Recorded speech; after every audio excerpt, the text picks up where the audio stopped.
Untuk menjaga nama baik privasi, beberapa informasi dan nama disamarkan. Cerita ini bertujuan sharing pengalaman sang pengirim agar kita selalu waspada akan bahaya pelecehan seksual di sekitar kita. Dilarang keras menyudutkan korban yang bersangkutan dan berbicara tidak baik di kolom komentar. Selamat menikmati. 鸡翅煎成两面金黄，然后倒上生抽、老抽、姜葱、鸡精，少许盐，倒上可乐，没过鸡翅，大火烧开，小火收汁儿。你说一遍。白老师，这道菜怎么这么复杂呀？不复杂，不复杂。 Gue sama Amel ini kemana-mana suka bareng. Bahkan temen-temen gue ngiranya kita kakak adik loh. Nah, kebetulan rumah Amel nggak jauh dari sekolah. Jadi setiap pulang sekolah, gue sering mampir buat main atau ngerjain tugas kelompok. Intinya, sejauh itu hubungan gue sama Amel baik-baik aja. Sampai suatu ketika, pas gue kelas 8, gue ada acara sekolah gitu. Nah, si Amel lagi salah pakai baju. Alhasil, dia minta diantarin sama gue ke rumah buat ganti pakaian.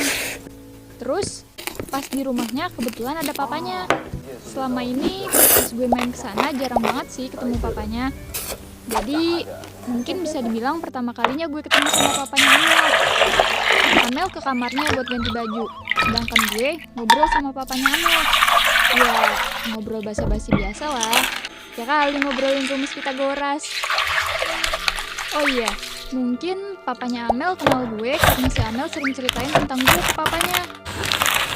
Gak perlu waktu yang lama, Amel keluar dari kamarnya. Terus dia salim sama papanya dan keluar rumah duluan. Pas gue mau pamitan pergi juga, kok malah ditahan-tahan gitu sama papanya. Jujur gue bingung dong. Tiba-tiba papanya Amel ngintipin gue gitu. Dan begonya gue pas itu ngerasa biasa aja. Mungkin saat itu gue ngiranya tuh orang emang penyayang gitu kan. Ibaratnya kayak care ke orang. Asli, gue sebego itu dong. Terus papanya ngomong gini ke gue, Bel, anggap aja om kayak ayah kamu ya. Dan gue kayak nerima-nerima aja saat itu.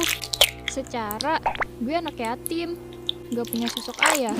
Mungkin dia kasihan kali sama gue karena gak pernah dapet kasih sayang seorang ayah dalam tanda kutip dicium. Oh Bella, betapa bodoh dan polosnya diriku di kala SMP. So, this is it. Inilah hal yang nantinya jadi trauma buat gue saat ini. Singkat cerita, beberapa bulan kemudian temen gue ngajakin buat benerin HP di salah satu mall. Kalian deh main-main. FYI, kita berempat termasuk gue, ada Amel, Brina, dan Carla. Jadi sepulang sekolah, sekitar jam 3-an sore, kita cus deh pergi rame-rame ke mall. Nah, nanti pulangnya dijemput sama papanya Amel.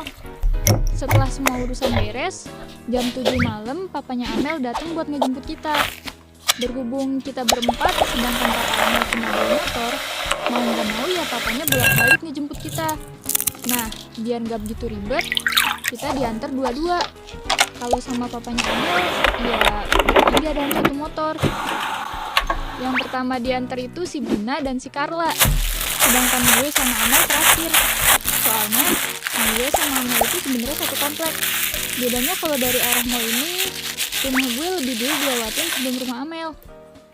FYI, si Carla bakalan diturunin di rumah Brina. Dia disuruh nunggu dulu di situ. Kalian mau tahu kenapa Carla nggak langsung diantar sekalian ke rumahnya? Tahan dulu. Nanti gue ceritain alasannya. Sekitar 20 menitan berlalu, papanya Amel datang buat ngejemput kita. Tegaknya, akhirnya bisa pulang juga. Pikir gue saat itu. Tapi, kok gue nggak diturunin duluan ya? Kan rumah gue di depan.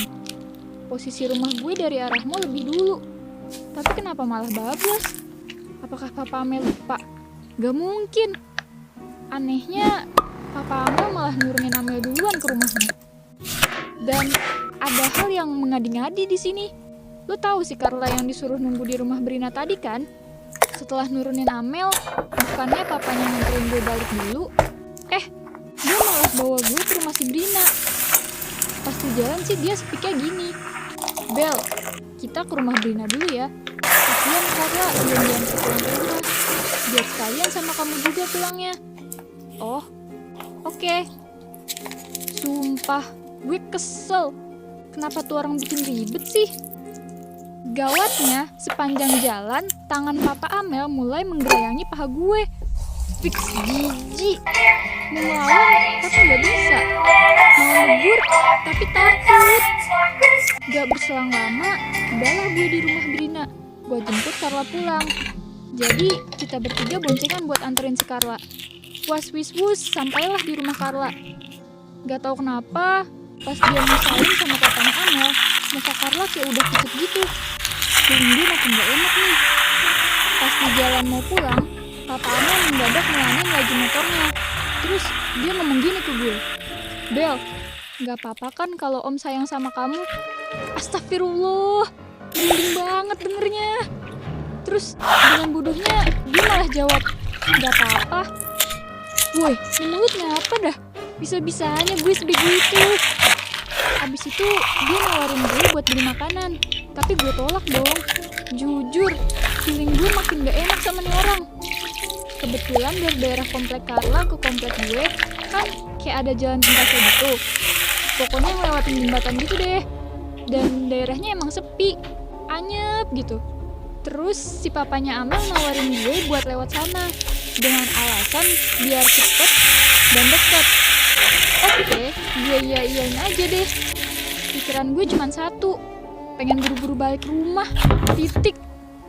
Terus pas udah nyampe di jembatan nih, sepi banget anjir, gak ada orang lewat sama sekali. Terus kok rasanya motornya jalannya pelan gitu. Di situ dia berhentiin motornya. Set, dia mulai megang pipi gue, terus cium pipi gue berulang kali. Sumpah, gue shock. Demi apapun gue nge-freeze gak bisa ngapa-ngapain. Buru-buru ngeberontak atau teriak. Pikiran gue mulai kacau, gak tahu kenapa. Sampai akhirnya ada orang yang lewat di jembatan ini. Terus dia gelagapan dan majuin motornya. Pas itu orang udah kagak ada, dia lanjut berhenti dan nyium gue lagi. Asli, pengen nangis. Terus dari kejauhan ada motor lagi yang mau lewat. Dan ternyata itu papanya temen gue. Di situ gue ngerasa aman untuk sementara waktu. Si om bejat ini gagal ngelanjutin aksinya. Soalnya dia diajak ngobrol sebentar sama papanya temen gue. Tapi setelah itu dia jalan duluan. Karena dia was-was ada yang lewat lagi apa enggak, papanya Amel mulai celingak-celinguk mastiin keadaan. Gue refleks ngambil HP dan pura-pura ditelepon sama nyokap. Iya mah, iya. Bentar lagi ini kok. Ini masih di jalan. Dada sesek, rasanya mau nangis meledak-ledak. Akhirnya dia nyalain motor dan mulai jalan. Pas mau sampai rumah, nih om-om bejat biadab nanyain gue dengan nada panik. Bel, kamu gak marah kan sama om? Gue cuma diem gak jawab apa-apa. Sampai rumah, gue lari tanpa pamitan atau salim. Masuk kamar dan nangis sejadi-jadinya. Hancur, gue bener-bener hancur. Keesokan harinya, gue cerita sama Carla tentang papanya Amel. Tapi gak semuanya, gak sampai kebagian di jembatan itu. Dan kalian tahu gak? Ternyata Carla juga dilecehin pas pulang bareng ke rumah Brina dong. Jadi pas di perjalanan ke rumah si Brina, si Carla itu dipegang-pegang sama om bejat ini. Iuh, jijik. Dan asal kalian tahu, dia sengaja nurunin Carla di rumah Brina demi melancarkan aksinya ke gue. Biar ada alasan nganterin gue paling terakhir. Sumpil nih om bejat, rapi banget rencananya. Gue bersyukur masih bisa lepas dari jerat nafsu bejatnya. Jujur, sampai sekarang gak ada yang tahu kejadian ini di jembatan itu. Cuma gue, Tuhan, si om bejat, dan para audiens GPC. Gue berharap jangan ada korban lagi kayak gue ini ya. Makanya gue share cerita ini ke kalian. Dan asal kalian tahu, setiap kali pembagian rapot di sekolah, gue selalu takut misalkan ada papanya Amel. Pernah sih sekali gue ketemu papanya Amel di jalan pas lagi pulang sekolah. Rasanya jantung ini langsung deg-degan gak karuan, keringet dingin, dan mau nangis gitu.